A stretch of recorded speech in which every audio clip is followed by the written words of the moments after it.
durablement l'absentéisme. On fait ici au niveau de l'INF de la prévention de tout type de problématiques rencontrées dans les organisations. Aujourd'hui, l'absentéisme qui touche absolument tout le monde. Merci Guillaume, je te laisse te présenter, je te laisse nous faire ta présentation et puis voilà. Ok, ben merci. Bonjour, merci Eric pour cette introduction et pour cette opportunité de parler de ce sujet qui me tient à cœur, évidemment. Me présenter, donc je m'appelle Guillaume Pertinent. Je suis, d'habitude on gère les webinaires à deux. Mon collègue Jack Bernon est en intervention aujourd'hui, excusez. Donc moi je suis ingénieur de formation et je travaille depuis 15 ans au sein de la société Avasu que j'ai créée. Et notre métier, il est à cheval entre l'intervention spécifiquement sur la prévention de l'absentéisme, c'est notre métier historique. On intervient dans les collectivités, les associations et les entreprises pour aider nos clients à mieux comprendre l'origine de cette problématique pour pouvoir la prévenir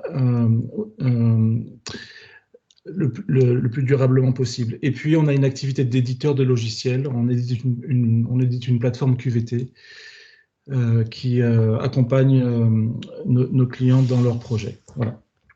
Alors, c'est une problématique, l'absentéisme, assez paradoxale en réalité.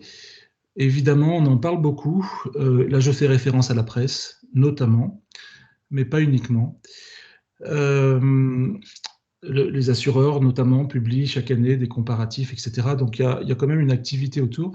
Et puis, à l'intérieur des entreprises et des collectivités, c'est quand même un sujet qui est pas loin de la fin de la liste dans les priorités. Et donc, le paradoxe, c'est qu'on en parle beaucoup. Il y a aussi de nombreuses organisations qui sont concernées, mais en réalité, il ne se passe pas grand-chose. Donc, nous, on est là, en ce mois de juin, depuis quelques mois, de manière plus générale, on est dans une phase de partage avec une grosse actualité, ce webinaire, la semaine prochaine un colloque et la sortie d'un livre. Bref, on est dans une phase de partage pour faire le point sur maintenant 14 années d'intervention. Et donc, mon objectif, c'est tout simplement de vous parler de ce qu'on a compris, je pense, appris certainement, comme étant une méthode, une démarche pour progresser sur cette problématique, et c'est donc l'objet de mon exposé. Alors, ça, je vous ai dit déjà. Juste peut-être compléter que moi, je suis basé à Lyon, en région lyonnaise. Voilà, donc géographiquement, pas tout à fait à côté de vous à Lille. Alors, je voulais commencer assez légèrement par dresser un constat de la situation avec deux documents visuels. La situation dans les collectivités. Nous, on travaille principalement dans la fonction publique territoriale. Et on est en gestion d'un comparatif annuel avec une association qui s'appelle l'Association des DRH des grandes collectivités territoriales. Ça me vaut d'être chef de projet de ce comparatif, de pouvoir vous partager des chiffres. Et en gros, les derniers qu'on a, c'est pour l'année 2021. Le taux d'absentéisme moyen dans les collectivités, c'est 9%. 9%, ça fait 1 sur 11. Et donc, c'est la manière de vous dire qu'il y a vraiment un problème. On est ici en train de se dire, c'est comme si, excusez-moi la métaphore, elle est un peu plurielle, mais néanmoins, elle frappe peut-être. C'est comme si à chaque match, on jouait avec un joueur de moins. Bon, alors dans le privé, c'est un peu différent. Là, on serait plutôt au rugby, en fait, puisque 6%, ça fait 1 sur 14. Bon. Voilà. Donc la situation, c'est qu'il y a quand même un sujet majeur, vraiment majeur, de par ses conséquences sur la qualité de service, sur la performance, sur la santé aussi, et bien sûr, ces performances économiques, quand bien même elles sont assez peu chiffrées, dès qu'on met le nez là-dedans, on a des ordres de grandeur stupéfiants, proprement stupéfiants, et qui, assez étrangement, n'intéressent pas les personnes concernés, c'est-à-dire par exemple les dirigeants dans les entreprises. Bon, voilà, donc ça c'est la situation aujourd'hui, et elle est guère fameuse. Alors, c'est assez difficile de résumer 10 ans d'intervention en quelques diapos. Néanmoins, je me suis efforcé de faire cet effort puisque l'exercice de la synthèse, il est quand même assez intéressant. Dans les grandes lignes, pour aller vite, et puis on verra en fonction de vos questions, les principaux éléments structurants de la démarche que nous, on propose, et plus que la proposer, que l'on utilise auprès de nos clients, sont présentés ici.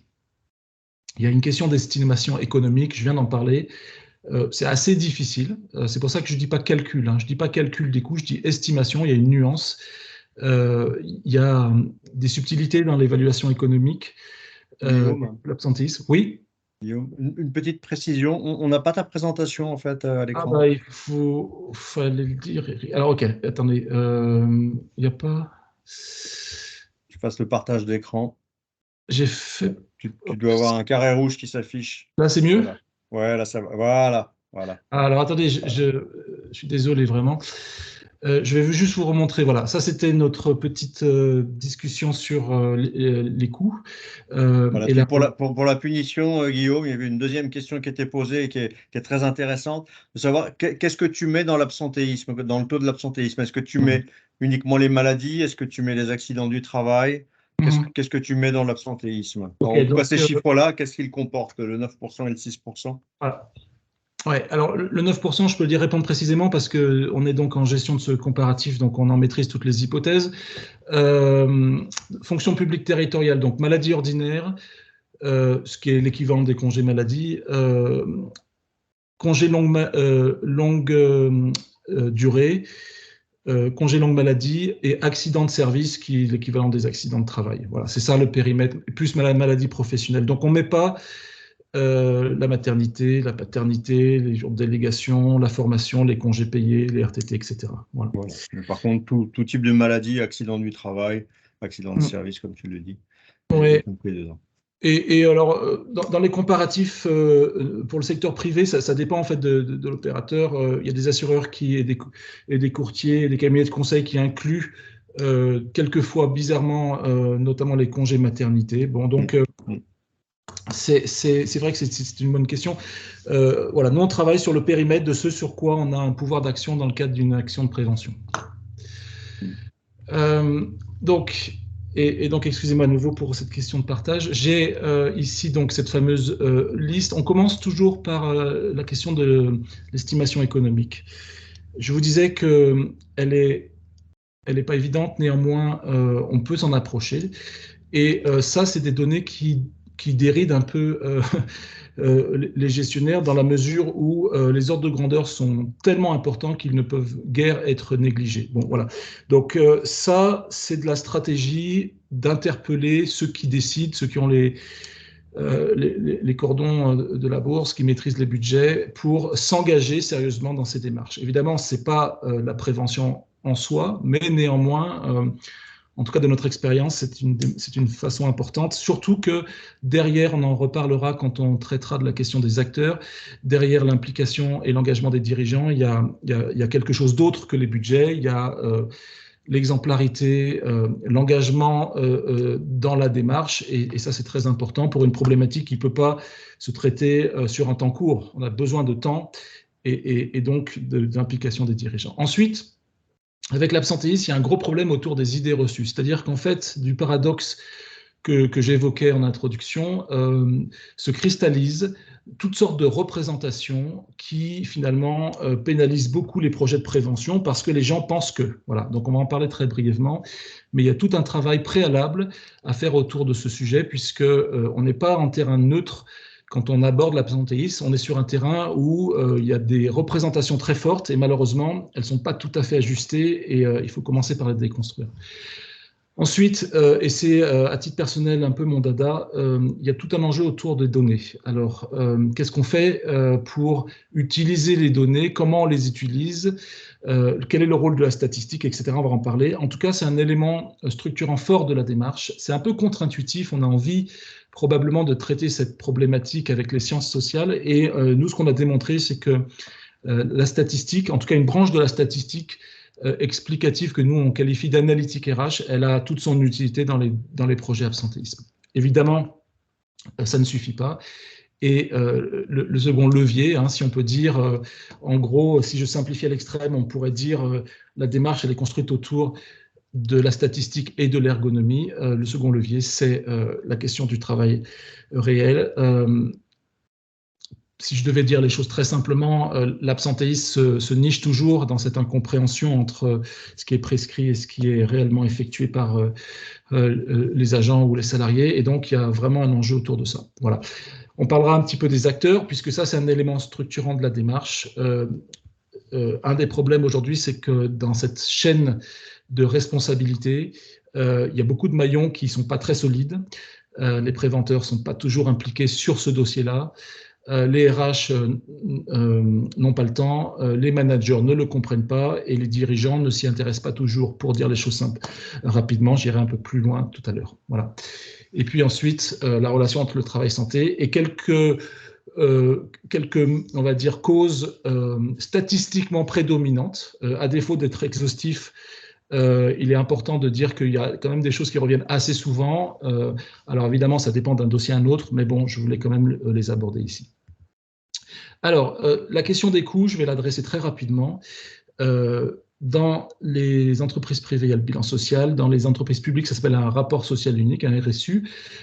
Si je prends deux tableaux du RSU, qui sont donc dans la formalisation même du document, donc qui sont directement accessibles, vous avez... alors, ils appellent ça, c'est pas moi qui l'ai décidé, c'est le législateur. Dans le RSU, ça s'appelle le taux d'absentéisme médical. Je regrette cet intitulé, néanmoins, c'est comme ça. Bon, admettons, 8,08%. On a aussi dans un autre tableau les charges du personnel. Bon, alors il y a une règle empirique. Elle est insatisfaisante, imparfaite, mais elle a le mérite d'exister et de répondre à l'objectif de l'évaluation que j'ai proposé. Cette règle, elle dit 1% de taux d'absentéisme, ça coûte à peu près 1% de la masse salariale. Donc, quand vous avez 8%, au prix d'une simple division, vous arrivez à dire chaque année, dans cette collectivité, l'absentéisme coûte, pour sa partie coût direct, environ 10 millions d'euros. Voilà. Donc ça, c'est juste une division et ça fixe des ordres de grandeur et je pense que ça pourrait faire réfléchir. Malheureusement, il n'y a pas grand monde qui fait cette petite division et c'est bien dommage. Bon, voilà, donc la question des coûts, elle est à la fois très complexe puisqu'il y a des coûts indirects et il est difficile de naviguer entre ces différentes manifestations possibles, mais néanmoins, par simplification, on peut faire quelque chose qui est un ordre de grandeur raisonnable, et ça, pour le coup, c'est très simple. Alors ensuite, il y a les questions des idées reçues, c'est-à-dire qu'une fois qu'on a motivé les dirigeants à investir dans la prévention, ne serait-ce qu'en sollicitant l'argument économique dont on vient de parler, il y a souvent un autre problème, c'est qu'on arrive sur un sujet qui est en fait pollué par un nombre d'idées reçues très important. Donc, une des choses qu'on doit faire au début, afin de pouvoir construire sur des fondations solides, c'est de déconstruire tout ça. Alors, ce n'est pas café philo, évidemment. Néanmoins, l'objectif est là. Alors, comment on fait ça? On fait ça aussi, je vais vous parler des données dans un moment. L'analyse factuelle, à défaut d'être objective, la statistique est factuelle, elle est vraiment une ressource intéressante pour démonter les idées reçues. Donc nous, en fait, on utilise les chiffres, l'analyse de données pour atteindre cet objectif. Bon, je vous ai laissé lister quelques idées reçues ici. Il y en a beaucoup d'autres. Il y en a vraiment beaucoup d'autres. Néanmoins, ça vous donne une idée peut-être de ce qui se passe et de pourquoi il est important de traiter ce sujet au début. Alors, cette liste non exhaustive termine par ce que je pourrais, excusez-moi l'expression, qualifier de la star de l'idée reçue. Hein. L'absentéisme est la conséquence de comportements abusifs. Alors ça, c'est vraiment quelque chose qui nous pénalise beaucoup, puisqu'il y a beaucoup de gens qui croient ça fermement. Et quand bien même les situations d'abus se retrouvent pratiquement dans chaque organisation, que ce soit publique ou privée, et on peut l'objectiver aussi par la statistique, nous devons dire également qu'elle représente toujours une partie minoritaire de la problématique, en général moins de 5% des arrêts, et que donc, sans nier son existence, elle ne mérite pas d'être traitée en priorité, mais c'est plutôt un sujet secondaire, voire tertiaire. Voilà, donc ça c'est la réalité de la plupart des situations. Et donc le message c'est de dire, il faut s'attaquer à ce sujet des idées reçues pour vraiment construire la prévention sur une base solide. Et deux, ça se fait avec une démarche objective, factuelle. Et nous, on a choisi la statistique pour... Vous voyez, les femmes sont plus absentes que les hommes. Mathématiquement, c'est peut-être exact.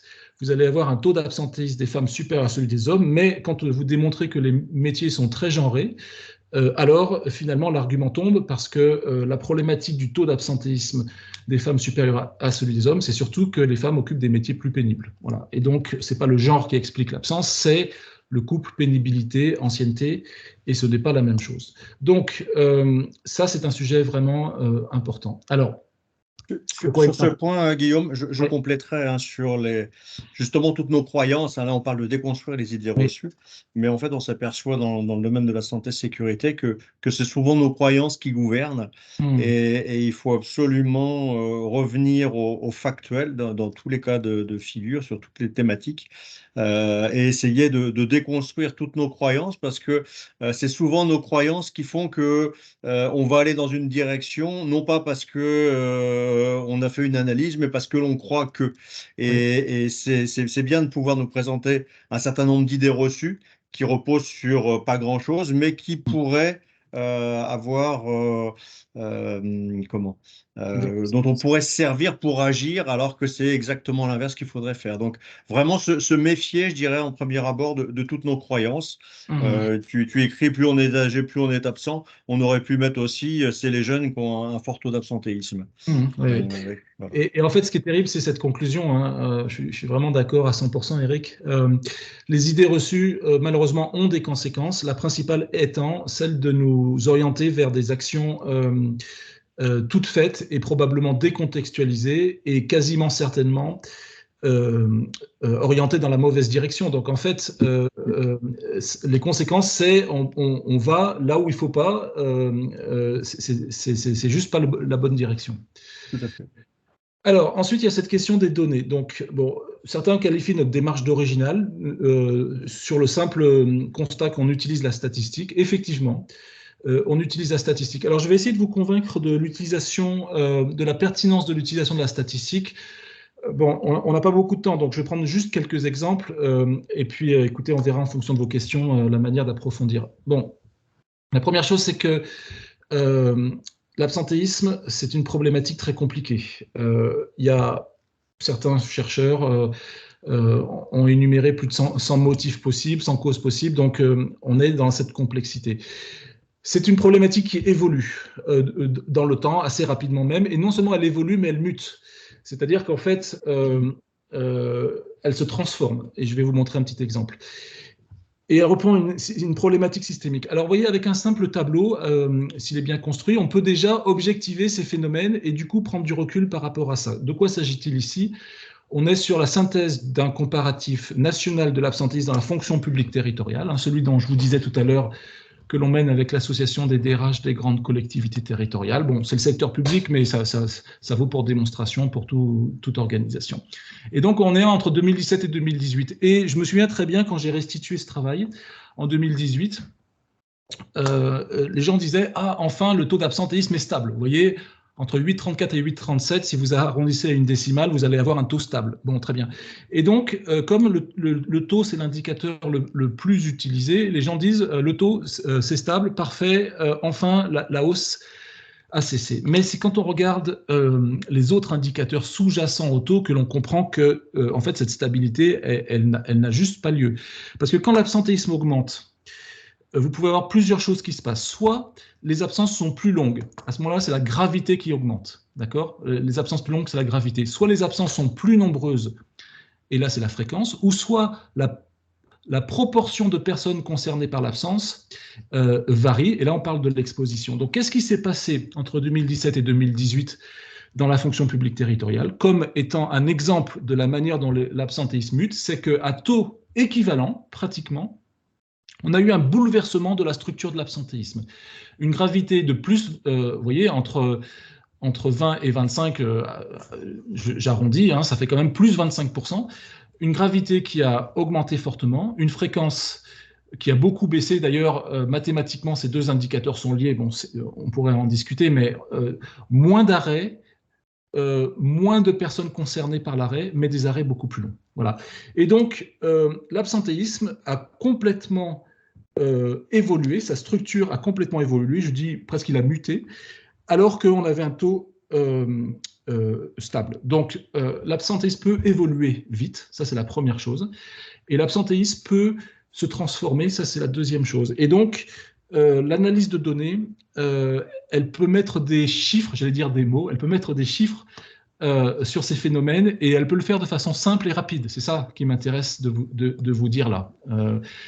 Au lieu de sortir une conclusion qui serait ici inexacte, enfin mathématiquement exacte, mais une conclusion de dire l'absentéisme est stable, on arrive avec des chiffres bien construits à dire non, non, en fait il s'est transformé, ce qui n'est quand même pas le même discours. Alors, maintenant je vais vous parler de la manière de solliciter plusieurs indicateurs. Le problème, c'est que on produit déjà beaucoup de statistiques dans les entreprises, ça c'est le législateur qui impose, hein. En France il est quand même vraiment zélé. Et donc, on va dire, les obligations de droit social sont très nombreuses. Et donc, on se retrouve dans les situations où les gestionnaires, RH notamment, au contrôle de gestion sociale, nous disent, écoutez, OK, votre démarche, elle est basée sur la statistique, mais nous, on en fait déjà beaucoup de la statistique, et donc on n'en a pas besoin. Alors là, il y a vraiment un malentendu, et le message fort que je voudrais passer, c'est que la statistique des gestionnaires, c'est du pilotage, d'accord? Et c'est pas ça dont on a besoin pour comprendre l'absentéisme. C'est vraiment pas ça. Vous voyez ce simple graphique ici, je dis simple parce que c'est pas très difficile à produire, il croise âge, ancienneté avec la durée de l'absence. Et on voit en fait que les absences qui sont caractérisées par des points noirs sont quand même concentrées dans des âges supérieurs à 40 ans et des anciennetés supérieures à 13 ans. Bon, ça c'est très simple à objectiver graphiquement, et néanmoins, ce n'est pas ce genre d'information qu'on va trouver dans le pilotage. Donc il ne faut pas confondre pilotage et décisionnel. La proposition ici, c'est de produire de la statistique qui aide non pas à décrire l'absence, mais à l'expliquer. Vous voyez, c'est ça la différence. Alors après, il y a la question de la segmentation. Ça, c'est vraiment un bon sujet pour la statistique. De quoi s'agit-il? Je vais vous expliquer ça sur un exemple très simple. Vous avez, admettons, un graphique de saisonnalité de l'absentéisme. Donc, il représente le nombre d'absences pour une année donnée. Bon, admettons, 2022. Le nombre d'absences ventilées, alors là, on est sur le périmètre qui nous intéresse, hein, toujours, hein, c'est-à-dire les motifs sur lesquels on a éventuellement un pouvoir d'action dans le cadre d'une démarche de prévention, et donc l'évolution de ce nombre d'absences par mois. Et on pourrait dire, il faut qu'on réfléchisse, il se passe quelque chose en janvier, en mars et en novembre. C'est ça qu'on pourrait se dire quand on voit ce graphique. Sauf que ça, c'est une vue globale. Et cette vue globale, c'est ça mon propos, elle ne marche jamais pour l'absentéisme. Pourquoi? Parce qu'au sein de cette organisation, qu'elle soit publique ou privée, vous pouvez avoir plusieurs situations. Ça, c'est un sous-ensemble. C'est-à-dire, on est ici sur c'est marqué dans la deuxième ligne de titre, la population des jardiniers, c'est un sous-ensemble de la population précédente. Et les pics, ils sont plus au même endroit. Vous voyez, donc finalement, ça sert à quoi de réfléchir au global si les situations différenciées, elles apportent un message différent. Et ça, c'est une deuxième population, toujours sous-ensemble de la première. Okay, là, on retrouve des pics et à nouveau, ils ne sont pas placés au même endroit. Quelle est la conclusion? La conclusion, c'est que On dit toujours à nos clients, il n'y a pas un, mais il y a des absentéismes. À partir du moment qu'on commence à considérer l'absentéisme dans une globalité, on ne peut pas y arriver parce que, en réalité, c'est plusieurs situations qui coexistent et qui ont des caractéristiques différentes. Donc, il faut les étudier une à une. Voilà. Toute la difficulté, c'est de caractériser ces situations et c'est précisément pour ça qu'on a besoin de la statistique. Cette phase dite de segmentation où on va identifier les populations concernées. Ce qui va faciliter grandement l'analyse après, puisque au lieu de travailler sur un problème insoluble global, on va travailler sur plusieurs petites situations. Eh bien, cette étape-là de segmentation, elle s'opère très bien par la statistique. Voilà. Donc, on a besoin de la statistique pour l'objectivation économique, pour l'évolution des tendances et au moins pour la segmentation. Voilà, il n'y a jamais un, mais des absentéismes. D'ailleurs, c'est la même chose pour toutes les problématiques sociales, le turnover, etc. C'est cette question de résumer au niveau global qui nous limite beaucoup parce que ça n'existe pas dans la vraie vie. Voilà. Alors, évidemment, l'analyse de données, il faut des ressources, des compétences et des outils. C'est une chose qu'il va falloir déployer parce que sinon, on ne va pas y arriver. Vu la complexité de l'absentéisme, c'est nécessaire. Mais le principal, c'est de se mettre dans l'état d'esprit de se dire l'analyse de données pour l'absentéisme, ce n'est pas de répondre à une obligation réglementaire, c'est tout au contraire de se poser des questions. Vous voyez, c'est comme ça qu'on travaille. Donc, quel est le lien entre absence et vacance de poste? Si c'est ça la question que vous avez en tête, alors c'est celle à laquelle il faut réfléchir et les données permettent de le faire. Une fois qu'on l'aura fait, on aura avancé dans la compréhension de l'absentéisme. Vous voyez, l'idée, c'est que la compréhension de l'absentéisme est facilitée par, un, l'émergence de questions opérationnelles et deux, l'existence d'outils et de compétences pour y répondre. C'est ça la manière d'aller plus loin et plus vite. Là, je vous ai donné quelques exemples de questions. C'est clairement à nouveau non exhaustif, mais c'est en répondant à ces questions, à ce type de questions par la statistique, qu'on avance dans la compréhension de l'absentéisme. Voilà. Alors évidemment, on pourrait approfondir pour chacune d'entre elles. Ce n'est pas vraiment le lieu, on n'a pas le temps, mais c'est l'idée principale qui m'intéresse. Voilà. Alors, juste pour finir sur les données, évidemment, les bénéfices, c'est quoi? Stimuler un sentiment d'urgence par l'évaluation économique auprès des dirigeants pour se mettre en route. Démonter les idées reçues, ça c'est possible avec la statistique. Contextualiser la problématique, formuler des hypothèses, apporter de nouveaux éclairages et là, c'est là qu'il y a beaucoup qui se passe, stimuler le dialogue social. Alors, écoutez, je vais vous dire ce que nous, on a mis des années à comprendre. En toute sincérité, je vous partage ça parce que c'est quand même très important. Finalement, la statistique, c'est avant tout un prétexte au dialogue social. Je parle de l'absentéisme. La statistique permet de créer les conditions d'un dialogue social autour de cette problématique. Parce que si vous n'avez pas de données factuelles, alors vous avez les croyances limitantes qui ressortent et c'est l'avis de l'un contre de l'autre. En organisant le dialogue social autour d'une donnée objective et factuelle, les gens se concentrent sur l'analyse et non pas sur la défense de leurs croyances et ça change vraiment tout. Donc, une des valeurs ajoutées de la statistique, c'est d'être un média facilitant du dialogue social. Donc, cet élément de méthode, et je parle ici de la prévention durable dont je vous ai parlé en introduction, très simplement, il pourrait être décrit comme l'organisation d'un dialogue entre l'analyse de données et l'analyse du travail, l'analyse de données par la statistique et l'analyse du travail par l'ergonomie. En tout cas, c'est comme ça qu'on travaille et c'est comme ça qu'on fait des avancées sur ce sujet. Alors, évidemment, la statistique ne suffit pas, loin de là. On ne peut pas tout faire avec la statistique, à un moment, il faut aller sur le terrain quand même. Et de toute façon, la précision du diagnostic, avec la statistique, elle sera toujours insuffisante pour construire un plan d'action vraiment ciblé. Donc, il ne s'agit pas de dire l'analytique RH, ça fait tout, pas du tout.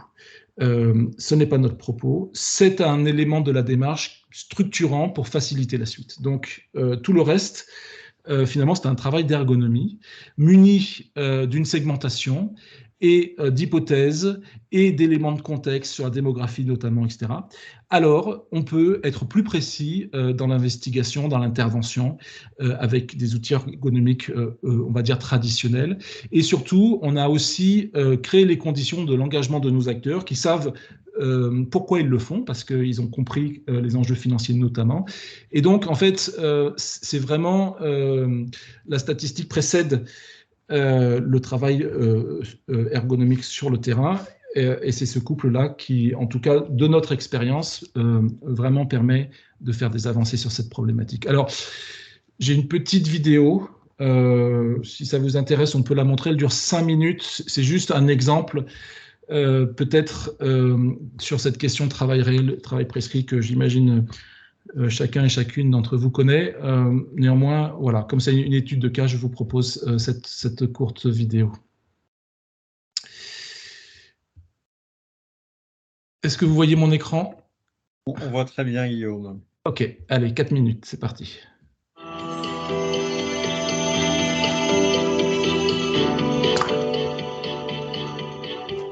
Une intervention absentéisme dans une collectivité offrant un service de restauration scolaire nous a permis d'identifier un sujet au cœur de la prévention de l'usure professionnelle et de la qualité de vie au travail. Au menu du jour, il y avait de la soupe. Pour la soupe, la prescription est simple, n'est-ce pas? La soupe, c'est de l'eau bouillante légèrement salée dans laquelle on fait cuire des légumes préalablement coupés. Puis on mixe le tout et voilà, c'est terminé. D'aucuns pourraient se dire, c'est un plat qui ne va pas épuiser les agents de restauration. Et pourtant, ce qui nous est apparu, c'est que la soupe, au contraire des évidences, était le cauchemar des agents de restauration dans cette collectivité. Pour comprendre cela, il faut sortir de la prescription triviale « faire de la soupe » et rentrer dans l'analyse de l'activité, ce que les ergonomes appellent le travail réel. Qu'est-ce que c'est que faire de la soupe dans le contexte de la restauration scolaire? Pour faire court, j'insisterai sur 3 points en particulier. La première chose, c'est qu'il faut laver les légumes. Quand ils sont terreux, c'est vite une galère. Comme il faut travailler vite pour servir les enfants à midi, les agents peuvent se couper dans la précipitation. La propreté des légumes dépend du contrat passé avec le fournisseur. On se trouve donc ici dans un choix qui oppose clairement le coût au risque professionnel. Second point, comme il s'agit de restauration scolaire, la cocotte minute, bien sûr, n'est pas adaptée. La soupe mijote dans de grands bacs en inox. La taille du mixeur est également adaptée au volume. Et à ce stade se pose la question des tenues de travail. Dans cette collectivité, la tenue fournie aux agents est une tenue à manches courtes. Et c'est ce qui est le plus souvent adapté. Le plus souvent, mais pas pour la soupe, car les projections brûlent les bras. La soupe évoque donc aux agents des risques de coupure et de brûlure.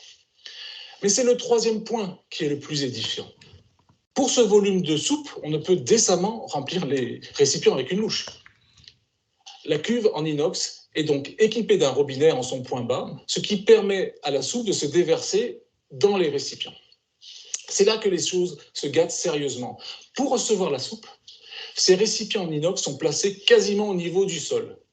Le problème, c'est qu'une fois remplis, il va falloir les porter, et les porter sur le chariot, car bien sûr, les enfants ne vont pas venir ramper pour se servir. Soyons précis, on parle là d'un lever de charge aux alentours de 10 kg sur une amplitude dépassant 1,50 m, amplitude effectuée par des agents dont 95% sont des femmes d'une taille avoisinant 1,65 m en moyenne. Posture traumatisante pour le dos, pour les épaules, effectuée rapidement et des dizaines de fois dans la même matinée. Voilà pourquoi la soupe est un cauchemar pour les agents de restauration. Nous avons parlé de la soupe. Nous aurions pu parler des frites. Pour d'autres raisons, la confection des frites est également pénible pour les agents. Que retenir de cette histoire? Tout simplement qu'il existe potentiellement une différence majeure entre ce qui est demandé, ici faire de la soupe, et ce que cela implique pour celles et ceux qui réalisent la tâche. C'est dans cette différence que naît l'usure professionnelle. C'est aussi dans cette différence que naît l'incompréhension entre ceux qui prescrivent et ceux qui réalisent l'activité. Incompréhension qui conduit souvent au désengagement, lequel s'ajoute donc aux problématiques de santé liées à l'usure professionnelle. Aussi, il est important, et ce pour toute activité professionnelle, d'analyser le travail réel, de solliciter les personnes qui l'effectuent pour le décrire et de tenir compte de ces retours pour moduler la prescription.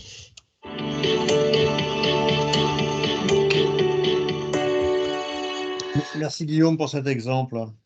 Ben, je t'en prie, Eric. Si nous, on a vraiment, je vais le dire très simplement,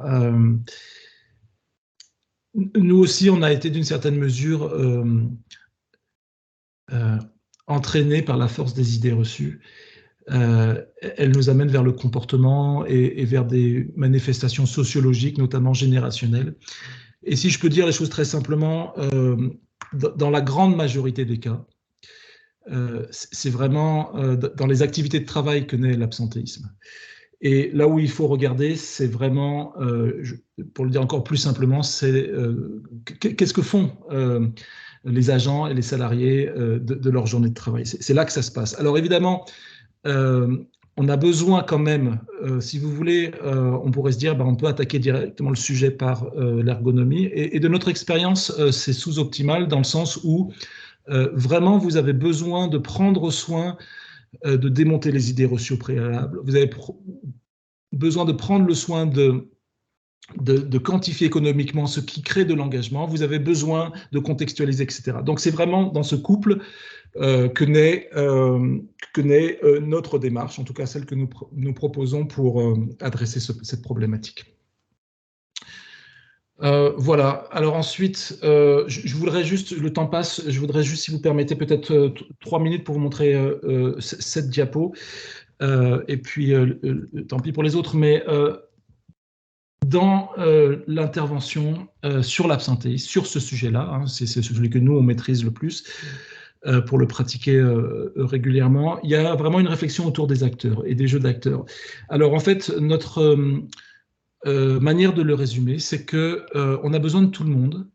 Et si on résume selon la métaphore, certes un peu galvaudée, mais quand même assez efficace de la chaîne et de la solidité de la chaîne, on a non seulement besoin d'une chaîne avec plusieurs maillons, mais il faut que chacun d'entre eux soit solide. Parce que nous, ce qu'on voit, c'est que quelquefois, les dirigeants ne s'impliquent pas assez. Et quand ils ne s'impliquent pas assez, on a toutes sortes de soucis pour l'engagement des personnes qui reportent aux dirigeants. Donc ça, c'est vraiment un souci. Ce qu'on voit, c'est quelquefois les préventeurs, ils sont sur des problématiques HSE, etc., mais ils ne sont pas dans leur liste de poste, il n'y a rien sur l'absentéisme, et donc ils n'y vont pas. Alors ça, c'est quand même un problème. Ce qu'on voit aussi, c'est que les représentants du personnel comprennent mal cette problématique, ils ont aussi leur rôle à jouer. Ce qu'on voit enfin, c'est, et je parle, excusez-moi, dans un ordre désordonné par rapport à cette liste, mais ce qu'on voit, c'est que les RH n'ont pas le temps, qu'ils ne comprennent pas bien la problématique, qu'ils n'ont pas les outils, etc. Bref, une manière de voir l'absentéisme, c'est de réfléchir à la solidité de cette chaîne d'acteurs de prévention, sans laquelle solidité, en réalité, malheureusement, les projets échouent souvent. Voilà. Donc, il n'y a pas qu'une histoire de démarche, il y a une histoire d'acteurs. Et en fait, nous, on regarde ça tout de suite. Quand on arrive dans un dossier, est-ce que le dirigeant, il fait une apparition, une communication, il se retire, il ne vient plus parce qu'il estime que ce n'est pas son rôle? Est-ce que les préventeurs ont un droit de regard sur l'absentéisme maladie? Est-ce que ça intéresse les représentants du personnel? Quelle est la bande passante disponible chez les RH, etc. Et ça, en réalité, c'est un prédicteur de la capacité de traiter le problème ou pas. Voilà. On a beau faire tous les efforts, apporter tous les éléments de méthode, etc. Quand l'organisation est, entre guillemets, défaillante sur l'implication de ces acteurs clés, malheureusement, les projets ont du mal à avancer. Voilà, donc je vois l'heure qui tourne. Je voulais peut-être juste passer à la conclusion, vous dire, voilà, ma petite checklist, hein. On pourrait presque cocher, en fait, hein. Si on n'estime pas les coûts, ben, on ne mobilise pas les dirigeants. Si on ne débusque pas les idées reçues, le projet est bancal parce qu'il y a toutes sortes de choses qui nous polluent. Les données sont indispensables pour objectiver, quantifier, contextualiser, faciliter le dialogue social. L'ergonomie sur un sujet comme ça, où c'est dans le travail que naît l'absentéisme, est indispensable. Voilà, donc c'est ça en fait le secret selon nous, en tout cas ce que je voulais vous partager sur une démarche d'intervention sur ce sujet en particulier. Eric, permets-moi Vas-y, fais un petit peu. Deux petits éléments d'actualité. On est comment dire, dans la dernière ligne droite de publication d'un ouvrage, voilà, qui est l'objet de nos 10 années de travaux sur le sujet, le sens de l'absence, donc courant mois de juin. Et puis, la vidéo que je vous ai montrée est publiée sur une chaîne YouTube, donc une vidéothèque en consultation libre, ça s'appelle Objectif QVT, c'est le nom de la vidéothèque. Nous avons aussi un portail sur lequel on place des ressources. Et je finirai par vous dire que la semaine prochaine, jeudi, une journée entière est dédiée à la prévention de l'absentéisme sous la forme d'un colloque qui aura lieu à Saint-Denis, auquel Eric a la gentillesse de participer. Et le message important, c'est qu'à J-10, on a décidé d'ouvrir les portes. Et donc, les inscriptions sont désormais gratuites. Nous serons contents de vous accueillir si vous désirez vous joindre à nous. Voilà, merci. Merci beaucoup Guillaume pour cette présentation, pour cet événement également, ce colloque où j'ai vraiment plaisir à participer. Au niveau de la INF, on est très impliqué dans tout ce qui est sécurité, santé, qualité de vie au travail. Et l'absentéisme est un des critères, un des indicateurs le plus connu des dirigeants et qui doit être aussi un indicateur qui permet d'améliorer la situation dans une organisation. Je compléterai juste par rapport à tout ce que tu dis. Ce que j'aime bien, c'est se baser sur les faits, bien sûr, avec toutes les démarches d'ergonomie qu'il y a derrière, bien sûr, d'avoir des chiffres, bien sûr, pour l'analyse, parce que ça permet de casser les idées reçues, comme tu nous l'as présenté.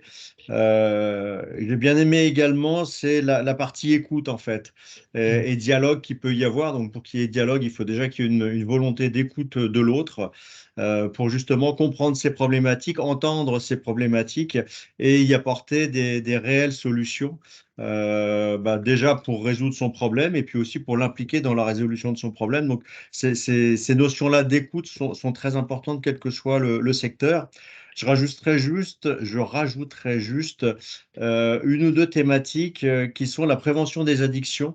Faut savoir aussi, il y a des chiffres très importants d'addiction dans le monde du travail. Au niveau de la INF, on soutient beaucoup cette démarche-là, aux côtés de la MILDECA, la mission interministérielle de lutte contre les conduites addictives, et où on s'aperçoit que, par exemple, 30% des jeunes hommes de moins de 30 ans ont une conduite à risque au niveau d'une consommation à risque au niveau de l'alcool. Donc c'est vrai que dès qu'on a une organisation, il faut aussi prendre en compte ces choses-là. Ça peut avoir un impact sur le risque d'accident, mais ça peut aussi avoir un impact sur de l'absentéisme parce que les gens auront des addictions en dehors du travail. Et aujourd'hui, la frontière vie privée, vie professionnelle étant pas toujours aussi nette qu'il y a quelques années, ça peut peut-être plus facilement se voir. En tout cas, ça doit être pris dans les organisations comme un des critères d'amélioration à faire. Et puis le deuxième sujet, peut-être complémentaire, c'est les maladies chroniques. Et là, je pense qu'il y a toute une démarche à mettre en place aussi dans les entreprises et dans les services publics d'accompagnement de la personne qui a maladie chronique. Donc derrière maladie chronique, on va voir bien sûr tout ce que sont les cancers. Et justement tout ce qui est accompagnement dans la durée de l'absence pour la personne qui est absente, mais aussi pour ceux qui restent, parce que ça peut aussi accroître leur charge de travail. Voilà, donc ça, mais ça va absolument dans le sens que tu dis, il faut regarder les chiffres et il faut ensuite faire du dialogue à côté. Et c'est deux parties, un côté factuel, un côté plus ressenti, qui sont nécessaires pour améliorer. Ceci dit, avec toutes ces petites précisions, je vous laisse si vous avez des questions. J'en ai pas vu venir dans la conversation de nouvelles, mais en tout cas, si vous souhaitez poser la question, n'hésitez pas à ouvrir votre micro et votre caméra, vous présenter, et puis on prendra vos questions.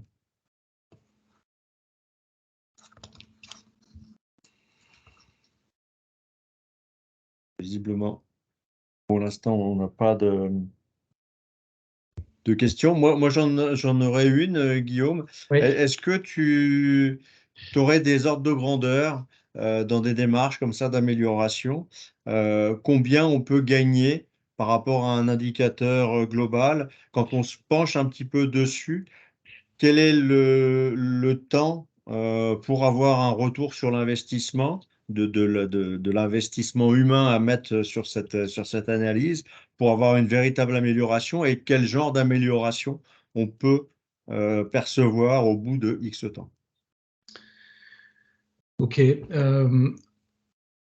Alors, cette question, elle est reliée en fait à la question économique. Pourquoi? Parce que il faut du temps, plusieurs mois probablement pour attaquer, excusez-moi, c'est pas le bon terme, mais en tout cas pour s'engager dans une démarche qui porte des résultats. Les résultats, ils vont être probablement modestes dans un premier temps, mais c'est la raison pour laquelle je faisais référence à la question économique, c'est que modeste sur une somme importante, c'est déjà beaucoup d'argent et c'est déjà un retour sur investissement fort. Donc, l'absentéisme, il ne faut pas rêver, hein, c'est... vous voyez, quand on dit 9% dans les collectivités, 6% dans les entreprises, c'est une problématique qui prend, en fonction de ces manifestations, c'est toujours différent d'un cas à l'autre, mais néanmoins, dont les effets ne se mesurent pas à court terme. Hein, on est en train de parler de moyen et long terme, donc un an ou deux, etc. Et qui va non pas faire disparaître l'absentéisme, jamais, mais qui va sur une base de... Vous voyez, si on a 9%, si on passe à 8%, vous allez dire, ah, tout ça pour ça. Ben oui, mais la différence entre 9% de taux et 8%, c'est peut-être, en fonction de la taille de la collectivité, c'est peut-être 5 millions d'euros, vous voyez, de la collectivité ou de l'entreprise. Donc, ma réponse, c'est ne pas se tromper, il faut du temps. L'absentéisme ne disparaîtra pas. On peut gagner 10, 15, 20%, mais ça, c'est déjà beaucoup. Voilà.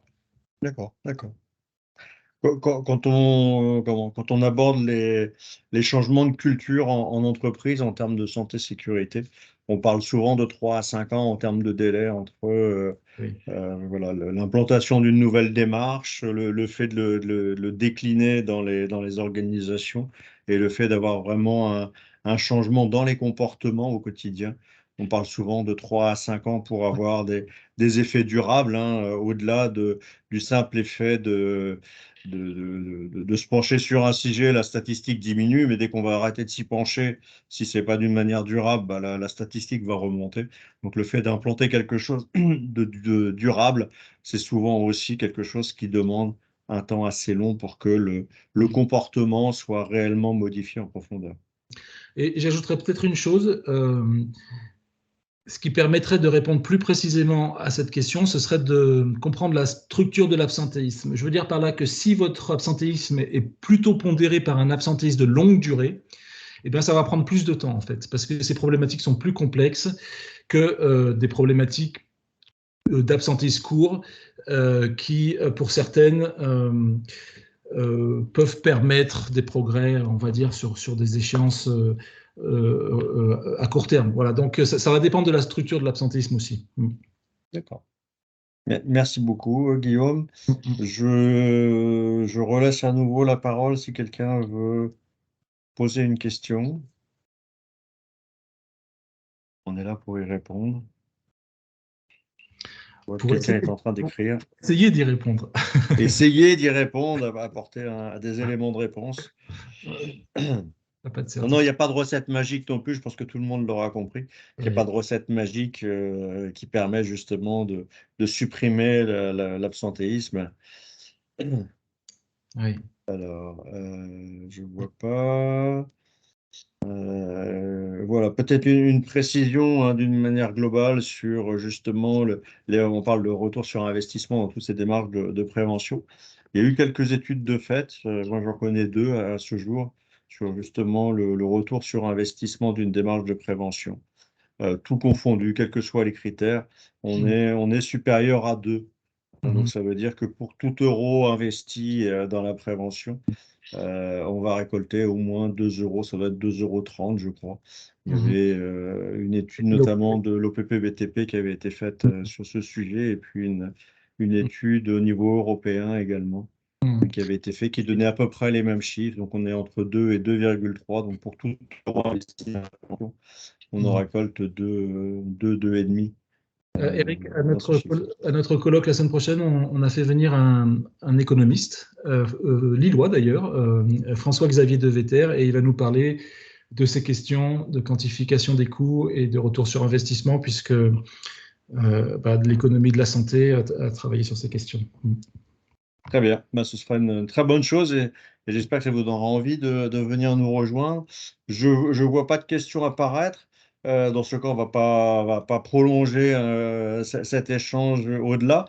Un grand merci Guillaume. Je vous donne à tous et à toutes une rendez-vous donc le 15 juin à l'hôtel de ville de Saint-Denis pour justement continuer à échanger sur ces thématiques de l'absentéisme et pouvoir creuser plus en profondeur tous les sujets, tous les volets qu'il peut y avoir derrière cette présentation. Guillaume, peut-être un petit mot de conclusion? Écoutez, oui, peut-être, merci. Je dirais simplement que malgré les apparences, la prévention de l'absentéisme, c'est possible.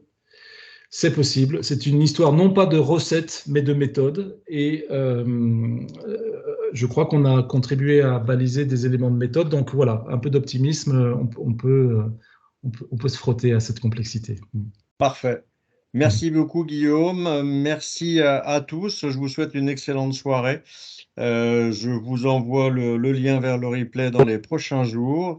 Et puis, voilà, le rendez-vous le 15 juin à l'hôtel de ville pour parler absentéisme. Rendez-vous le 22 juin à Hénin-Beaumont pour parler de l'humain au cœur de la prévention. Et puis, autrement, le 4 juillet pour notre prochain webinaire avec la santé mentale des personnes. Voilà, une très bonne soirée à tous et à très bientôt. Au revoir. Merci. Belle soirée. Au revoir.